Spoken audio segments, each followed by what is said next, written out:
आज कितना काम है घर में और खुशी का माहौल भी। निशा दीदी को आज लड़के वाले देखने आने वाले हैं। अभी तो मार्केट भी जाना है मुझे। दीदी का लहंगा भी लाना है दर्जी के दुकान से। अब मैं क्या करूं? किससे मदद लूं मैं? ऐसा करती हूं, मिता को बुला लेती हूं। अभी तो वो घर पर होगी। ये सही होगा। वो थोड़ा दीदी को तैयार होने में, साथ में और कामों में हाथ बटा देगी। वैसे भी दीदी बहुत टेंशन में है। वो रहेगी तो ठीक रहेगा। निशा, सिया, सिया, कहाँ हो तुम? कब से आवाज़ लगा रही, तुझे मैं सुनाई नहीं दे रहा या नहीं? ये लड़के सिर्फ अपने मन की करती है, अब पता नहीं कहाँ है। सिया, हाँ दीदी बोलो, आप कुछ कह रही थी? मुझे मम्मी बोल रही थी। निशा, क्या कर रही थी? मार्केट से लहंगा लाई? सिया, नहीं दीदी, बस जा रही थी। और हाँ, मेरी दोस्त मिता को बुला दी हूँ, वो आपकी मदद कर देगी। निशा, वो सब तो ठीक है, सारा काम हो गया ना? मेहमानों के लिए खाने पीने की व्यवस्था, आराम से बैठने के लिए रूम तैयार है ना? अगर कुछ कमी रह गई या कोई गलती हो गई तो तुम जानती हो ना पापा कितना गुस्सा करेंगे, और सारा गुस्सा मम्मी को झेलना पड़ेगा। सिया, अरे दीदी, सब ठीक है, आप टेंशन ना लो, वरना आपका मेकअप खराब हो जाएगा, अच्छे से नहीं लगेगा। फिर सोचो आप कैसी दिखोगी, बिल्कुल चुड़ैल की तरह। लेकिन ये चुड़ैल काफ़ी खूबसूरत लगेगी। निशा हंसते हुए सिया को बोलती है, तुम अपना बेकार की बकवास बंद करो, मेरी माँ वरना पीट दूंगी, समझी? जा जाकर लहंगा ला, वरना क्या पहनूंगी। अच्छा सुन, मैंने जो जो तुझे मार्केट से लाने को कहा है वो सारे याद है ना? क्या क्या लाना है? हाँ दी, मुझे सब याद है, तुम फिक्र करती हो ना कि इतनी, क्या कहूँ। खैर मार्केट जा रही मैं। ये है मिता, क्यों नहीं? अभी तक अच्छा दी, मैं जा रही हूँ। निशा, जल्दी आना और अच्छे से जाना। सिया, जैसे ही दरवाजे के पास जाती है मिता आ जाती है। मिता, तुम कहाँ रही हो? जा रही हो अकेले? मैं यहाँ क्या करूँगी? सिया, बस दी का ख्याल रखना और तुम सब कुछ देख लेना, कोई कमी तो नहीं है। दिल काफ़ी टेंशन में है और डरी है, जो पिछली बार हुआ था इस बार फिर से कुछ प्रॉब्लम ना हो जाए। खैर तुम सब अब संभाल लेना जब तक मैं ना आऊँ मार्केट से। सिया मार्केट के लिए निकलती है। स्कूटी से मार्केट पहुँचने वाली होती है कि सामने से कार वाला आकर सिया के स्कूटी में ठोक देता है, जिससे सिया सड़क पर गिर जाती है। चोट थोड़ी बहुत आती है सिया को, लेकिन उससे ज़्यादा गुस्सा आता है उस इंसान पर जिसने ठोकर मारी। सिया का जहां एक्सीडेंट हुआ था वहां लोगों की भीड़ इकट्ठा हो गई, लेकिन सिया को ज़्यादा लगी नहीं थी, इसलिए वहां से भीड़ बहुत जल्द ही हट गया। सिया उठती है, फिर अपने स्कूटी को उठाकर खड़े करती है, गुस्से में कार की तरफ बढ़ती है और जाकर नज़दीक खड़ी हो जाती है। कार से एक लड़का उतरता है और सिया से बोलता है, सॉरी मैम, मुझसे गलती हो गई। तो आप क्या सोच रही थी कि मैं आपको सॉरी बोलूँगा? स्कूटी चलाने का तरीका, या यूँ बोलूँ कि आपको स्कूटी चलानी आती नहीं और निकाल पड़ी मैडम जी सड़क पर। वाह वाह, क्या बात है। सिया उस लड़के की बात सुनते रहती है। कुछ देर बाद बोली, एक तो आप मेरी स्कूटी में आकर ठोक कर मारा, सॉरी बोलने की जगह बहस कर रहे, हद हो गई अब तो। कार वाला लड़का फिर से सिया को बोलता है, गलती आपकी थी तो माफ़ी मैं क्यों मांगूं? सवाल ही पैदा नहीं होता मैं तुमसे सॉरी बोलूं। सिया उस लड़के को गुस्से में आकर एक थप्पड़ लगा देती है और जाते जाते कहती है, तुम्हारी वजह से मेरा पूरे 1 घंटा बर्बाद हो गया। लड़का बस सिया को देखते रहा। सिया स्कूटी स्टार्ट करती है और मार्केट की तरफ चल देती है। खुद से बोलती है, उस कार और उस लड़के की वजह से मैं लेट हो गई। शायद लड़के वाले भी आ गए होंगे। भगवान जी प्लीज़ अभी वो घर ना गए हों। जल्दी से मार्केट से लहंगा और बाकी का जो लेना था जल्दी से लेकर घर की ओर चल दी। निशा का कॉल आया, सिया कहाँ रह गई? तुम कब आओगी? पापा को कॉल आया था कि लड़के वाले बस 20 मिनट में घर पहुंच जाएंगे। सिया, बस दी, मैं 5 मिनट में पहुंच जाऊंगी। निशा, ठीक है, तुम बस जल्दी आओ। सिया जल्दी जल्दी घर पहुंचती है, उसके हाथ से खून बह रहे होते हैं। सिया, ये क्या हुआ? सिया, निशा, ये क्या हुआ सिया? तेरा तेरे हाथ से खून निकल रहे हैं। मम्मी को नहीं बताना दी, जब मार्केट जा रही थी तो एक्सीडेंट हो गया था, बस इसलिए लेट हो गई मैं। और सारी बातें दी को बता देती है क्या क्या हुआ वहाँ। निशा, तुझे ज़्यादा लगी तो नहीं? तुम ठीक तो है ना? सिया, हाँ दी। अब जाओ, जल्दी से तैयार हो जाओ, लड़के वाले आ रहे होंगे। तब तक मीता बोलती है, लड़के वाले आएंगे नहीं, आ गए। सिया, क्या आ गए? मीता, तुम दी को तैयार करो, मैं मेहमानों को देख रेख करती हूँ। तब तक पापा आते हैं।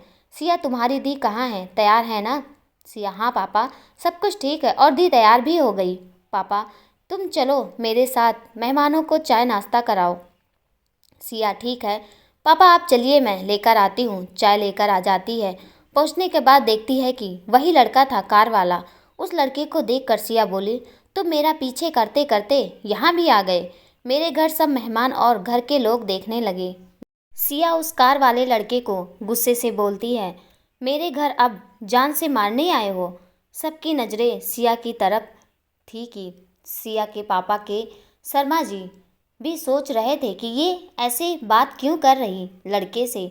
सिया के पापा पूछते हैं, बेटा तुम इन्हें जानती हो? सिया, हाँ पापा, ज़्यादा तो नहीं, लेकिन जितना जानती हूँ इससे तो पता चल ही गया है मुझे कि ये कितने बदतमीज़ किस्म के लोग हैं। खास करके ये लड़का गलती करके भी सॉरी बोलने की जगह इल्ज़ाम लगाया मुझ पर ही जा रहा था। सिया के पापा, बेटा बताओगी बात क्या है? ये लोग तो पहली बार इस शहर में आए हैं, तुम इनके बारे में ऐसी बातें कर रही हो? इस कार वाले लड़के से सिया के पापा पूछते हैं, बेटा तुम तो कुछ बताओ, बात क्या है? वो लड़का भी चुप रहता है। सिया के पापा, ज़रूर कुछ गलत फहमियाँ हुई होंगी। सिया, बेटा इतना गुस्सा क्यों कर रही, ना कुछ बता रही? सिया बस उस लड़के को देखकर सिर्फ गुस्सा किए जा रही थी। मन में बोल रही थी, बच गए, किस्मत तेरे अच्छी थी, वरना आज बता देती मुझसे पंगा लेने का मतलब क्या होता है। सिया के पापा उससे फिर एक बार पूछते हैं, बताओगी कुछ सिया, या तुम सिर्फ गुस्सा ही करोगी? सिया, पापा आपको कुछ नहीं पता इनके बारे में, मैं आपको बताती हूँ आज क्या हुआ। सिया कुछ बोल पाती उससे पहले उसकी निशा दी मीता को बोलती है, जाकर तुम सिया को जल्दी बुलाओ, वरना ये सब कुछ खराब कर देगी। मीता, जल्दी आओ, इधर दी बुला रही हैं। सिया, तुम चलो, मैं आ रही हूँ। मीता, नहीं अभी चलो, बहुत ज़रूरी है, वरना तुम्हें नहीं बुलाती मैं। सिया और मीता दोनों दी के पास आती हैं। सिया, क्या हुआ दी, कुछ चाहिए था आपको? निशा, नहीं कुछ नहीं चाहिए, गुस्से में बोलती, तुम क्या करने जा रही थी? इतनी समझदार होकर भी बच्चों जैसी हरकत करने वाली थी। सिया, इसमें मेरी क्या गलती है दी, उस लड़के को देखकर गुस्सा आ गया था। सॉरी दी, आगे से अपने गुस्से पर काबू रखूंगी, अब तो आप मुस्कुरा दो। निशा, तुम जानती हो ना, पिछले बार मेरा रिश्ता होते होते टूट गया था, इस बार बात बनने से पहले बिगड़ जाता तो पापा कितना उदास होते। इसके बारे में तुम कुछ नहीं सोचोगी? सोचती। सिया, सॉरी दी, मुझे माफ़ कर दो, ऐसा कुछ नहीं हुआ नहीं है ना? आप बेकार की बातें मत सोचो ना, सब अच्छा होगा, वैसे बहुत खूबसूरत लग रही आप, होने वाले ही सही जीजू आपको देखकर तो आज ही बेहोश हो ना जाए। निशा, अब बस कर, अपनी बकवास समझी। सिया, अरे मीता, मैं कुछ गलत बोल रही क्या? देखो तो दी को, हाय कितना शर्मा रही है, अब बस भी करो दी, क्या शर्माना। मीता, बिल्कुल सही बोल रही यार।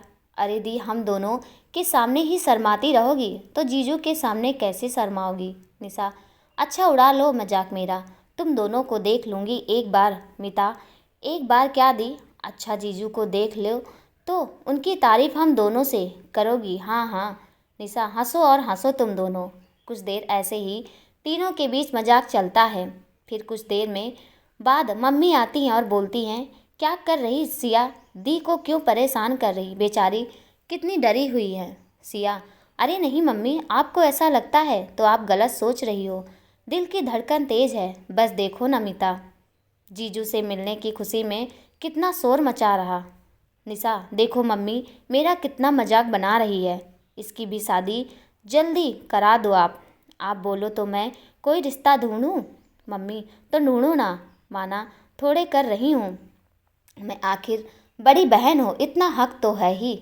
सिया, क्या मम्मी, आप भी मुझे शादी नहीं करनी किसी से भी, मुझे पापा और आपके साथ ही रहना है हमेशा। पापा आते हैं, बोलते हैं निशा को नीचे ले चलो, सब इंतज़ार कर रहे हैं। मगर निशा पहले नीचे आती उससे पहले सिया उससे माफ़ी मांगती है कि मुझे गलतफहमी हो गई थी।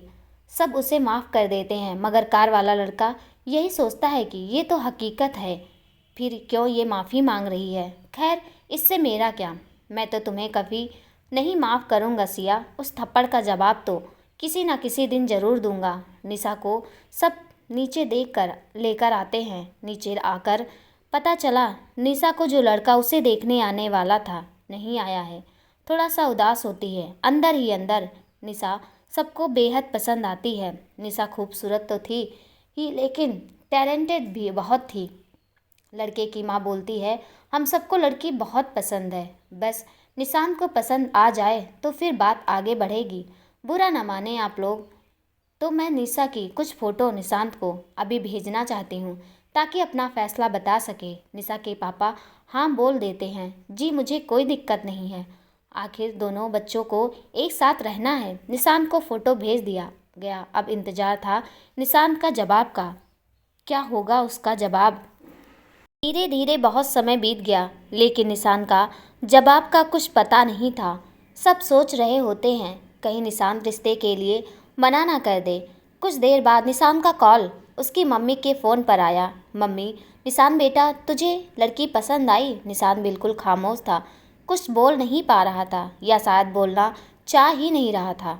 एक तरफ निशांत कुछ नहीं बोल रहा था, दूसरी तरफ निशा के घर वालों की टेंशन बढ़ती जा रही थी।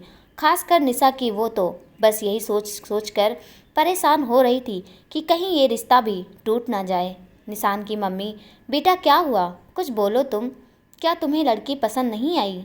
अगर पसंद नहीं आई तो तुम साफ साफ मना कर दो। हम लोग अभी निशा के घर पर ही रुके हुए हैं, बस तुम अपना जवाब दे दो फिर हम भी यहाँ से निकले। कुछ देर के बाद उधर से आवाज़ आई, हेलो आंटी, मैं अमित बोल रहा हूँ, निशांत का करीबी दोस्त। दरअसल आपको कुछ बताना था इसलिए मैंने आपको फ़ोन किया। अमित सोच रहा था क्या निशांत के घर वालों को उसके एक्सीडेंट के बारे में बताना सही होगा या किसी और बहाने से घर वालों को बुला लूँ यहाँ। बहुत देर सोचने के बाद अमित फैसला करता है कि इन्हें कोई बहाना करके बुला लेता हूँ, वरना उस लड़की के घर में भी बेकार के ही कोहराम मच जाएगी। निशांत की मम्मी कुछ देर बाद अमित से पूछती है, आखिर ये निशांत है कहाँ बेटा? अमित डरते हुए बोलता है, मानो जैसे अभी रोया हो। आंटी, निशांत बाथरूम में है। कैसे बताऊँ मैं आंटी को, आज प्लेन क्रैश हो गया है। जिस प्लेन में निशांत पायलट था यहाँ तो उसकी शादी की बात हो रही। कैसे कहूँ, शुक्र है खुदा की जो आज निशांत अपना फ़ोन मेरे पास ही भूल गया था, वरना अब तक उन सब को पता चल जाता। निशांत की मम्मी, वो बाथरूम में क्या कर रहा है इतनी देर से? लगभग 1 घंटा हो गया कॉल किए हुए, अभी तक बाथरूम में ही है। उसे आवाज़ लगाओ। तुम बेटा बोलो, मम्मी का फ़ोन आया है। अच्छा बताना बेटा, निशांत ने लड़की का फ़ोटो देखा कि नहीं? अमित, जी हाँ आंटी, देखा था ना वो लड़की का फ़ोटो। अमित, यही बताने के लिए मैंने आपको फ़ोन किया कि निशांत को पसंद आई लड़की। आप लड़की वालों को बोल दो ये रिश्ता हमें मंजूर है। अमित भी नहीं देखता कि वो लड़की कौन है, कैसी दिखती है। जब एक बार व्हाट्सएप ऐप खोलकर देखना चाहा तो नेटवर्क प्रॉब्लम की वजह से नहीं देख पाया। निशांत की मम्मी, अभी तक नहीं आया बदमाश बाथरूम से बाहर, गुस्से में बोलती है। अमित, आज उसे ऑफिस में कुछ काम था इसलिए सारे पायलट को बुलाया गया था, तो वो आंटी निशांत अभी अभी निकल गया, काफ़ी देर हो रही थी ना। मम्मी, ऐसी भी क्या जल्दी थी उसको, आज तक ऐसा नहीं करता। कुछ बात हुई है क्या? तुम मुझसे कुछ छुपा तो नहीं रहे? अपना फ़ोन भी छोड़ गया तुम्हारे पास, ये सब कुछ ठीक नहीं लग रहा मुझे। अमित, अरे आंटी सब ठीक है, मैं कुछ छुपा नहीं रहा। ऑफिस में फ़ोन ले जाना मना है ना?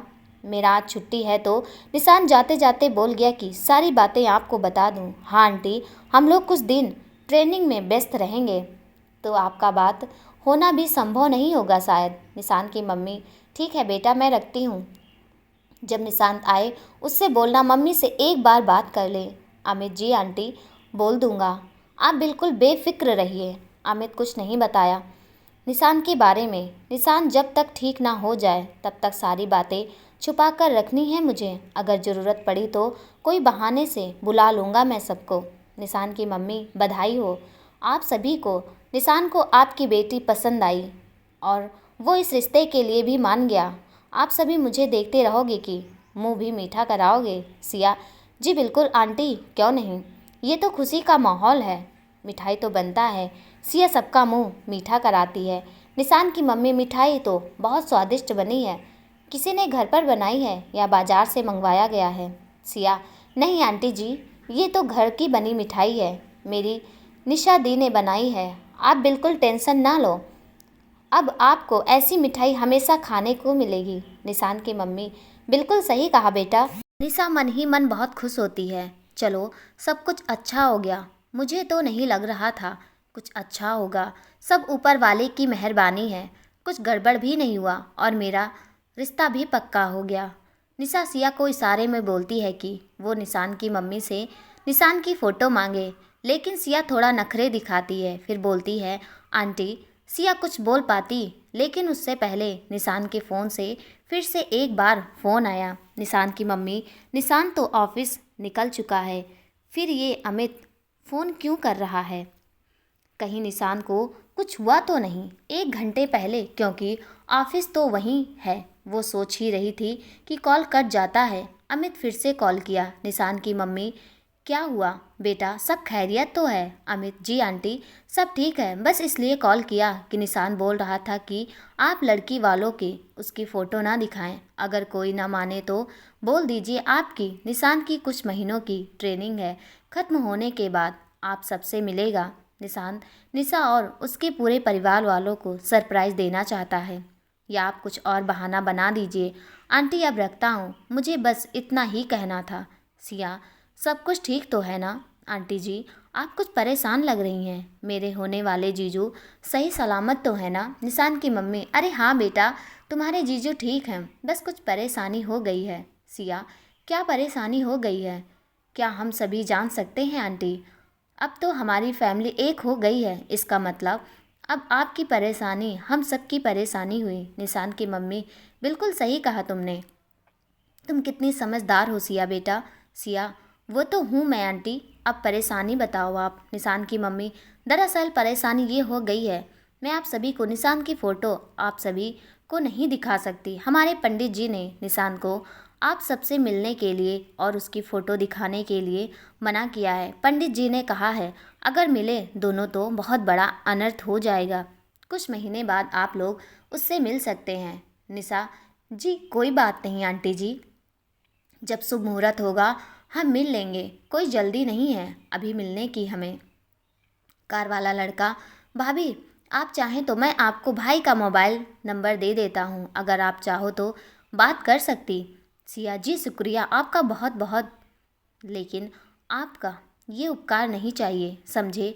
आप अपने काम से काम मतलब रखिए।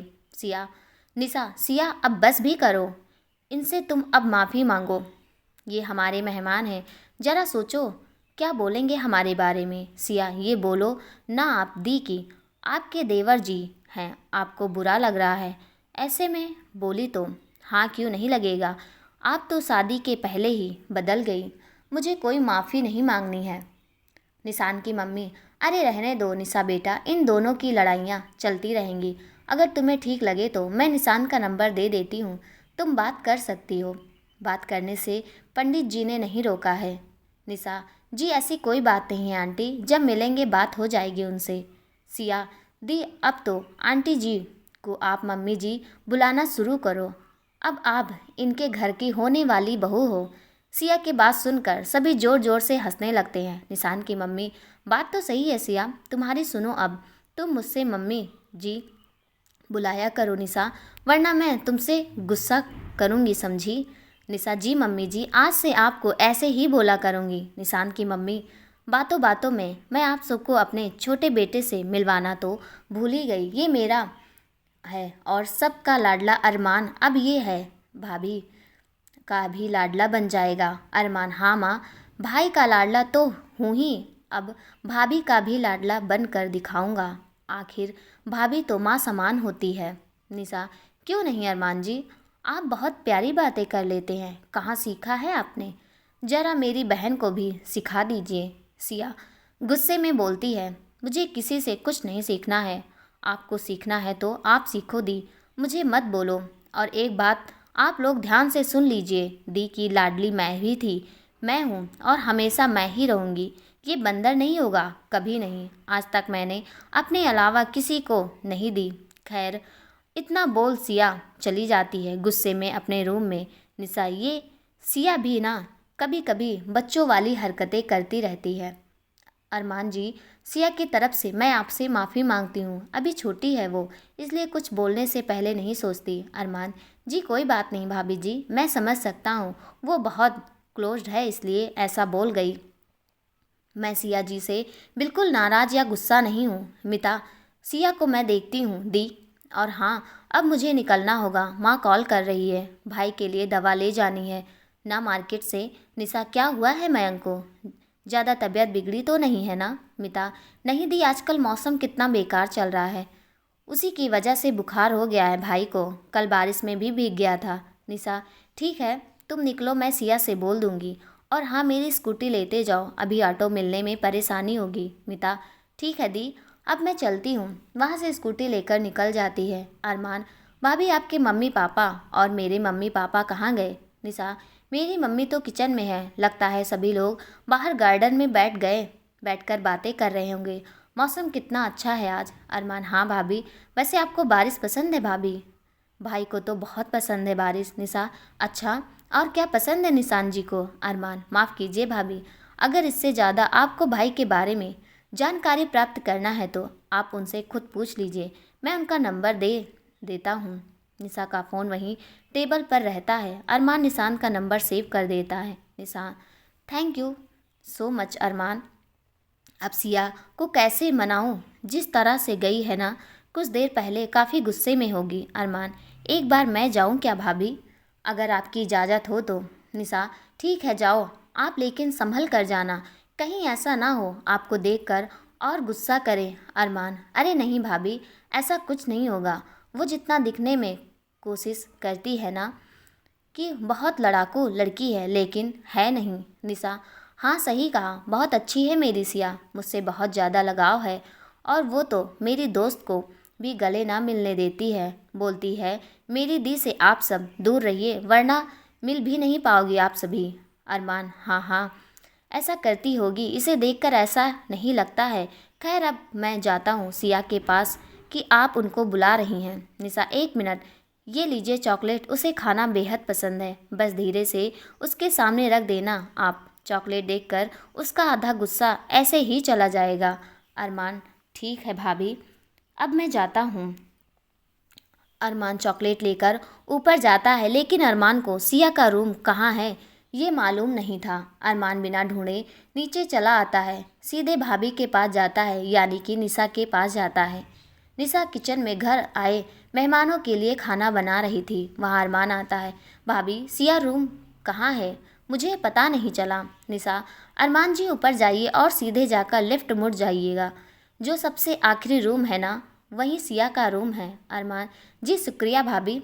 वाह, क्या खुशबू आ रही, भाभी आप क्या बना रही हैं, मेरा तो अभी से खाने का दिल कर रहा है। निशा, अच्छा, ये खीर की खुशबू है अरमान जी, और हाँ, ये काजू वाली खीर सिया की पसंद की है, इसलिए बना दी कि वो देखकर खुश हो जाएगी। अरमान, फिर मुझे ये खीर मिलने से रहा नहीं भाभी, सारा खीर तो सिया ही खा जाएगी। निशा, हाँ हाँ, आप भी ना अरमान जी, वो ऐसा क्यों करेगी भला, अगर आपको कुछ अपने पसंद का खाना हो तो आप मुझे बेझिझक बता दीजिए, मैं आपको बना कर खिला दूँगी, क्योंकि आपको तो खीर मिलने से नहीं रहा। अरमान, हाँ हाँ, नहीं भाभी, और कुछ नहीं, मुझे तो आपके हाथ का बना खीर ही खाना है, चाहे मुझे सिया से लड़ना पड़े खाने के लिए। अच्छा भाभी, चॉकलेट देकर आता हूँ भाभी। बस यूँ गया यूँ आया, तब तक खीर तो बन ही जाएगी। निशा, हाँ, बस 5 मिनट और लगेगा और खीर बनकर तैयार खाने के लिए। सिया को मत बताना कि उसके लिए मैंने काजू की खीर बनाई है। अरमान, जी भाभी, अगर अभी बता दिया तो खीर मिलने की उम्मीद भी मेरी टूट जाएगी। इतना बोलकर अरमान सिया के रूम के तरफ जाने लगा।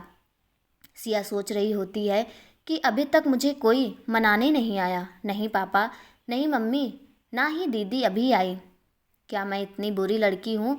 सब उस खड़ूस अरमान की गलती है, उसी की वजह से हुआ है। हाँ, उसी की गलती है, मेरी कोई गलती नहीं। मुझे उससे माफ़ी मांग लेनी चाहिए। क्या मेरी भी थोड़ी सी गलती तो है ही?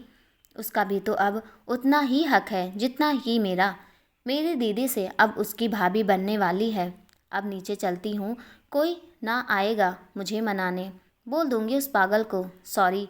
क्या होगा, ज़्यादा से ज़्यादा मेरा मजाक बनाएगा। जैसे ही नीचे जाने के लिए रूम से निकलने वाली होती है तो सिया को किसी के आने की आवाज़ मिलता है। सिया जल्दी से बेड पर आकर लेट जाती है। अरमान वहाँ आ जाता है, धीरे धीरे उसके बेड के पास आता है और आहिस्ता चॉकलेट रख देता है। सिया चॉकलेट को देखकर बहुत खुश हो जाती है और बोलती है बिना दरवाजे की तरफ देखे बिना, थैंक यू सो मच दीदी। मुझे लगा उस खड़ूस के चक्कर में मुझे भूल गई। मुझसे लगने लगा कि आप नहीं आओगी मनाने। अरमान, you most welcome Siya ji. अब आप थैंक्स का जवाब तो देना पड़ेगा ना। सिया जल्दी से दरवाजे की तरफ देखती है, वहाँ अरमान खड़ा होता है। सिया गुस्से में, तुम्हारी हिम्मत कैसी हुई मेरे रूम में आने की? बोलो। अरमान कुछ बोल ही नहीं रहा था। सिया, तुम ये जो चॉकलेट लेकर आए हो ना, इसे अपने साथ ही लेते आओ। इससे अच्छा मैं जहर खा लूँगी, लेकिन तुम्हारे लाए चॉकलेट नहीं। अरमान बिना कुछ बोले सिया के पास आता है और चॉकलेट उठाकर वहाँ से जाने लगता है। सिया, ये तो सच में चॉकलेट लेकर जाने लगा। फिर से इसे मैं ज़्यादा बोल गई। इसे देखकर मुझे इतना गुस्सा क्यों आता है?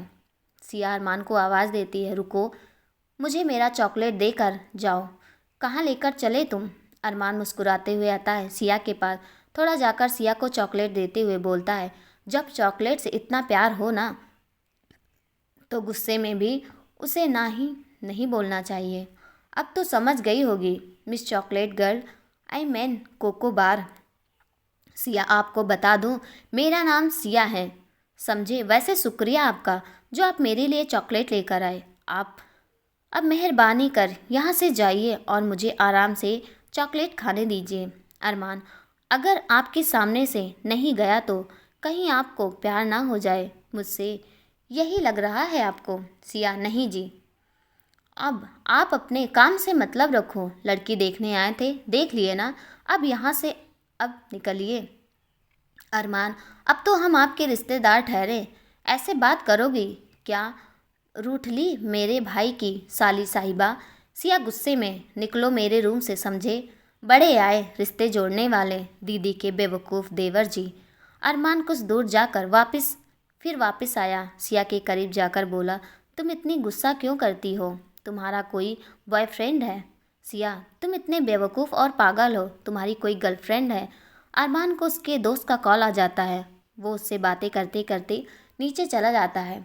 सिया खुद से बोलती, ये कितना बदमाश किस्म का इंसान है, दी ने इसे क्यों भेजा? मेरे मूड खराब हो गया। सिया चॉकलेट खाते हुए नीचे आती है, दी के पास आती है और बोलती है, उस बेवकूफ़ को क्यों भेजी आप चॉकलेट लेकर? निशा, सुन, अभी गुस्सा मत कर मेरी माँ, अभी बहुत काम है किचन में, बाद में मुझसे सवाल पूछना और गुस्सा भी करना, ठीक है? अभी निशान जी के मम्मी पापा और भी जो लोग हैं आए हैं, उनको खाना खिलाना है, तो तुम मेरी कुछ मदद कर दो। सिया, ठीक है दी, बताओ मैं क्या करूं? निशा, तुम ये सारे खाने के टेबल पर रख दो, प्लेट्स और सब कुछ वहाँ रख दो। सिया, ठीक है दी, वैसे क्या क्या बनाई हो आप? निशा, जब तू खाएगी ना तो पता चल जाएगा क्या बनाई हूँ मैं। काजू का खीर भी बनाई हूँ मैं, तुझे खाना भी है अभी। सिया, वाह वाह दी, आप तो मेरी जान हो। आपको सब कुछ पता होता है ना मुझे कब क्या पसंद है। दी, थोड़ा सा दो ना, सा खाकर देखती हूँ कैसा बना है। मुझे पता है बना तो अच्छा होगा ही, क्योंकि आप जो बनाई हो। अब जल्दी दे भी दो ना, मुझसे अब नहीं रहा जाएगा खीर खाए बगैर। निशा दो कटोरी में खीर निकालती है, एक सिया को दे देती है। सिया, दिए दूसरी कटोरी किसके लिए? निशा, ये लो, जाकर तुम अरमान को दे दो। और हाँ, तुम प्लीज़ कुछ बोलना नहीं, उससे गुस्सा नहीं करना, जाना खीर देकर वापस आ जाना। सिया, ठीक है दी, दो मैं दे आती हूँ। निशा का ध्यान इधर उधर होता है तो सिया खीर को बहुत सारा नमक मिला देती है। निशा, तुम अभी तक यहीं पर हो? सिया जाना, जाकर दे आ, जब से कुछ खाया नहीं है। बेचारा भूखा होगा, नाश्ता भी तो नहीं किया था। सिया जा रही थी। दी, ज़्यादा प्यार दिखाने की ज़रूरत नहीं है उस लंगूर के लिए। सिया खीर लेकर जाती है अरमान के पास। सिया मन ही मन बहुत खुश थी। बेचारा काजू का खीर खाएगा। अपने चेहरा कभी देखा है आईने में? आया बड़ी खीर खाने वाला, खाना शौक से खाना खीर तुम, फिर बताना खीर मैं। खैर, जब तुम खाओगे तो पता चलेगा मिस्टर बेवकूफ़ जीजू के भाई। सिया काफ़ी खुश थी अरमान को नमक वाली खीर देकर।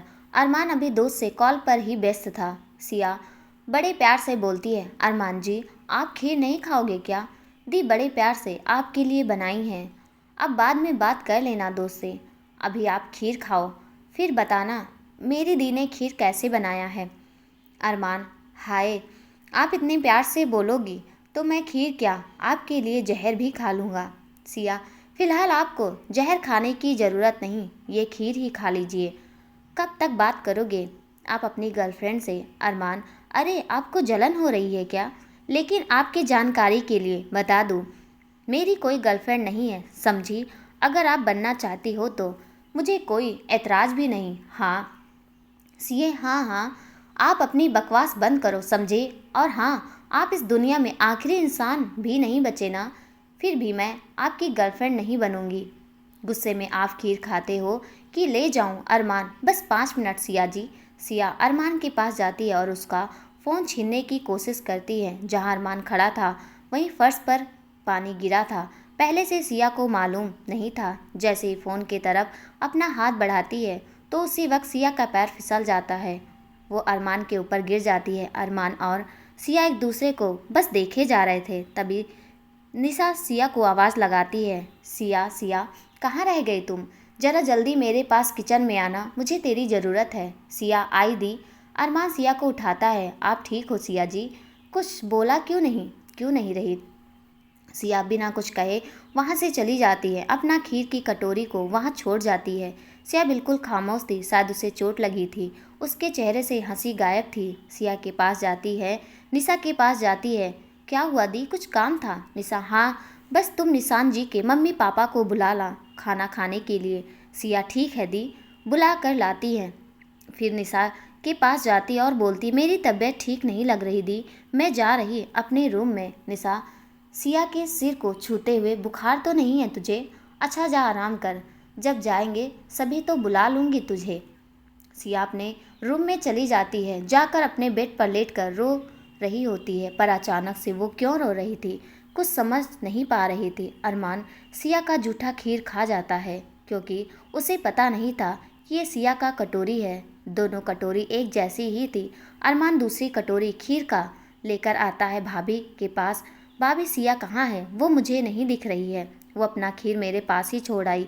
निशा, उसकी तबीयत ठीक नहीं लग रही थी तो वो अपने रूम में आराम कर रही है। अरमान, अभी तक तो ठीक थी, क्या हुआ उसे? भाभी, मैं जाकर देखूं क्या? निशा, नहीं अरमान जी, उसे अकेले रहने दीजिए, किसी को रूम में आने से मना की है वो, वरना गुस्सा करेगी। सिया अपने रूम में लेटी रो जा रही थी। वो अपने बचपन के सारे फ़ोटो को पास में लिए रो रही थी। शायद उसे अपनी दी को खोने का एहसास सता रहा था। अभी तो मुझे संभाल लेती है दी, जब अपने ससुराल चली जाएगी तो ऐसे में मेरा क्या होगा? अपने रूम में सोई सोई रो रही होती है। अरमान, भाभी, खीर बहुत स्वादिष्ट बना था, सच में मैं अपने पूरे जीवन में ऐसा खीर नहीं खाया था, बहुत अच्छा था। भाभी, ये दे देना आप सिया को खीर। निशा, अरमान जी आप भी सबके साथ बैठकर खाना खा लीजिए, मम्मी जी बोल रही थी कि खाना खाकर बस निकलना है, तो आप खाना खा लीजिए। अरमान जी, जी ठीक है भाभी, खा लेता हूँ, आप इतने प्यार से जो बनाई हो। अरमान खीर की कटोरी लाकर टेबल पर रख देता है। वही खीर है जिसमें सिया ने नमक मिलाई थी। अरमान के मम्मी पापा भी आते हैं, उनके साथ आए मेहमान भी, सब एक साथ बैठकर खाना खाते हैं। गलती से वो खीर की कटोरी आए मेहमानों में से किसी एक को मिल जाता है। सभी खाने को बहुत तारीफ करते हैं। तभी वो मेहमान खीर खाया, फिर निशा को बुरा भला बोलने लगा, कभी खीर तुमने बनाया है कि नहीं? खीर में चीनी की जगह नमक है, तुम खीर खिलाकर हमें मारना चाहती थी क्या? निशा के पापा, जी माफ़ी, चाहूँगा मैं गलती से हो गई होगी।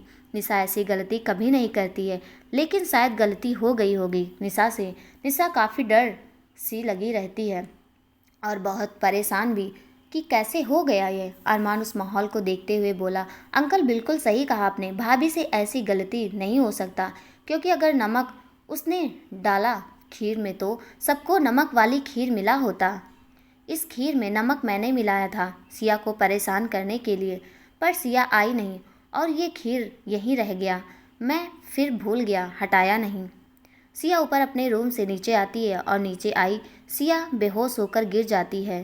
सिया के अचानक बेहोश होने से सबके चेहरे पर सन्नाटा छा गया।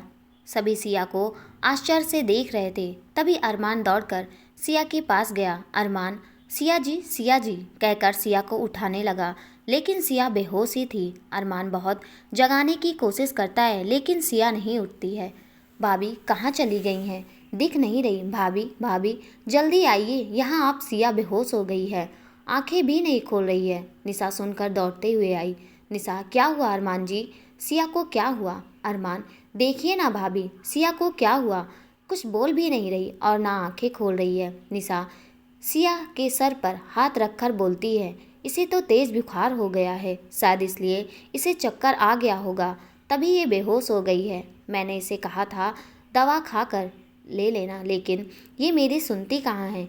इसे तो बस अपने मन की करनी होती है। निशा अरमान जी आप सिया को आप इसके रूम में लेकर जाइए, मैं अभी आती हूँ पानी और कपड़ा पट्टी करने के लिए, शायद कुछ पट्टी करने से राहत मिले। अरमान जी भाभी अभी लेकर जाता हूँ मैं। निशा पापा आप डॉक्टर को फ़ोन कर लीजिए और उनसे घर जल्दी आने के लिए कहिए। सिया अचानक बेहोश हो गई है, उसे बहुत तेज़ बुखार भी है।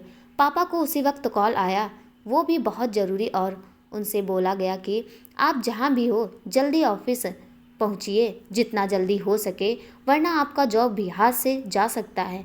पापा बहुत परेशान हो गए। एक तरफ उनकी बेटी का तबीयत बिगड़ी तो दूसरी तरफ ऑफिस में समस्या हो गई। क्या करूँ मैं अकेले? निशा क्या हुआ पापा, आप काफ़ी परेशान लग रहे हैं, क्या हुआ? कुछ हुआ है क्या? पापा हाँ बेटा, ऑफिस में ज़रूरी काम आ गया है, क्या करूँ मैं, सिया की तबीयत भी बिगड़ी है, ऊपर से ऑफिस। निशा पापा आप जाओ ऑफिस, मैं यहाँ संभाल लूँगी, बस आप याद से कॉल कर देना। तभी नीचे आता अरमान और सिया के पापा को परेशान देख वो पूछ लेता, अरमान क्या हुआ अंकल, आप कुछ परेशान लग रहे हैं, कोई परेशानी तो नहीं? पापा क्या तुम यहाँ रुक सकते हो बेटा? बस ज़्यादा नहीं रुकना, कुछ घंटे और रुक जाओ, मुझे अभी निकलना होगा, ऑफिस बहुत ज़रूरी है, वरना मैं नहीं तो कहता बेटा। अरमान जी अंकल रुक जाऊँगा मैं, आप बेफिक्र होकर ऑफिस जाइए, मैं मम्मी और बाकी मेहमानों को जाने के लिए कह देता हूँ, आप जाइए अंकल। अरमान की मम्मी इंतज़ार कर रही थी बाहर गार्डन में। अरमान की मम्मी बेटा सिया ठीक है? अरमान नहीं माँ, अभी कुछ नहीं ठीक है, सिया को अभी तक होश नहीं आया है। ऐसा करो आप लोग निकलो घर के लिए, मुझे यहीं रुकना पड़ेगा माँ। माँ क्यों बेटा, तुम क्यों रुकोगे यहाँ? है निशा के पापा तो हैं ही, फिर क्यों? अरमान माँ आप निकलो, मैं शाम तक घर आ जाऊँगा, आप फिक्र मत करो, घर आकर सब कुछ बताता हूँ मम्मी। माँ अच्छा ठीक है, हम सब निकलते हैं, तुम घर जल्दी और अच्छे से आना। अरमान ठीक है मम्मी, अब जाओ ना। माँ अंदर ही अंदर गुस्सा बहुत करती है, लेकिन अपने चेहरे पर जाहिर बिल्कुल नहीं करती है। अरमान दौड़ते हुए घर के अंदर गया। भाभी मुझे दे दो, ये मैं पट्टी कर देता हूँ, आप डॉक्टर को फ़ोन कर पूछिए कहाँ रह गए वो। अरमान जल्दी दौड़ते हुए सिया के पास गया। सिया के सर पर पानी से भिगाकर उस कपड़े से पट्टी रख देता। फिर सिया सिया बोलकर सिया को जगाने की कोशिश करता, लेकिन अब भी सिया आंखें नहीं खोल रही थी। अरमान सिया का कभी हाथ रगड़ता तो कभी उसके पाँव, बस भगवान से दुआ फरियाद किए जा रहा था कि सिया की आंखें खुल जाए और जल्दी से ठीक हो जाए। लगभग आधे घंटे बीत गए थे पर सिया की आंखें नहीं खुल रही थी। अरमान पट्टी बदलता रहा, डॉक्टर फ़ोन नहीं उठा रहे थे। निशा की मम्मी को भी अचानक जाना पड़ा। पता चला कि उनकी माँ की तबीयत बहुत ख़राब है, उन्हें हॉस्पिटल में एडमिट कराया गया है। निशा बार बार कॉल किए जा रही थी पर कोई कॉल रिसीव नहीं करता है। निशा अरमान को बिना बताए वो हॉस्पिटल निकल जाती है। ज़्यादा दूर नहीं था वो हॉस्पिटल निशा के घर से।